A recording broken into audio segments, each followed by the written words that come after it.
இன்றைய முதல் வாசகம் எஸ்தர் நூலிலிருந்து வாசகம். அதிகாரம் 4 வசனம் 17. சாவுக்குரிய துன்பத்தில் துடித்த எஸ்தர் அரசி ஆண்டவரிடம் அடைக்கலம் புகுந்தார். இந்நிலையில் இஸ்ரேலின் கடவுளாகிய ஆண்டவரை அவர் பின்வருமாறு மன்றாடினார். என் ஆண்டவரே, நீர் மட்டுமே எங்கள் மன்னர். ஆதரவற்றவளும் உம்மை தவிர வேறு துணையற்றவளும் ஆகிய எனக்கு உதவி செய்யும். ஏனெனில் நான் என் உயிரை பணயம் வைத்துள்ளேன். ஆண்டவரே, நீர் எல்லா இனங்களிலிருந்தும் இஸ்ரேலரை தெரிந்தெடுத்தீர் என்றும் அவர்களின் மூதாதையர் அனைவரிடத்திலிருந்தும் எங்கள் முன்னோரை என்றென்றைக்கும் உரிமைச்சத்தாக தெரிந்தெடுத்தீர் என்றும் நீர் அவர்களுக்கு வாக்களித்ததை எல்லாம் நிறைவேற்றினீர் என்றும் நான் பிறந்த நாள் தொட்டு என் குலத்தாரும் குடும்பத்தாரும் சொல்ல கேட்டிருக்கிறேன். ஆண்டவரே, எங்களை நினைவு கூறும். எங்கள் துன்ப வேளையில் உம்மையே எங்களுக்கு வெளிப்படுத்தும். தெய்வங்களுக்கெல்லாம் மன்னரே, அரசுகள் அனைத்துக்கும் ஆண்டவரே, எனக்கு துணிவை தாரும். சிங்கத்துக்கு முன் நாவன்மையுடன் பேசும் வார்த்தையை எனக்கு வழங்கும்.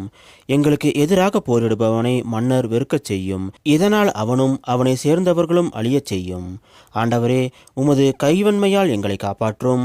ஆதரவற்றவளும் உம்மை தவிர வேறு துணையற்றவளும் ஆகிய எனக்கு உதவி செய்யும். இது ஆண்டவர் வழங்கும் அருள்வாக்கு.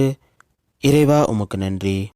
இன்றைய நற்செய்தி. புனித மத்தேயு எழுதிய நற்செய்தியிலிருந்து வாசகம். அதிகாரம் 7 வசனம் 7 முதல் 12 முடிய. அக்காலத்தில் இயேசு தம் சீடரை நோக்கி கூறியது: கேளுங்கள், உங்களுக்கு கொடுக்கப்படும்.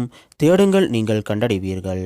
தட்டுங்கள், உங்களுக்கு திறக்கப்படும். ஏனெனில் கேட்போர் எல்லாரும் பெற்றுக்கொள்கின்றனர், தேடுவோர் கண்டடைகின்றனர், தட்டுவோருக்கு திறக்கப்படும்.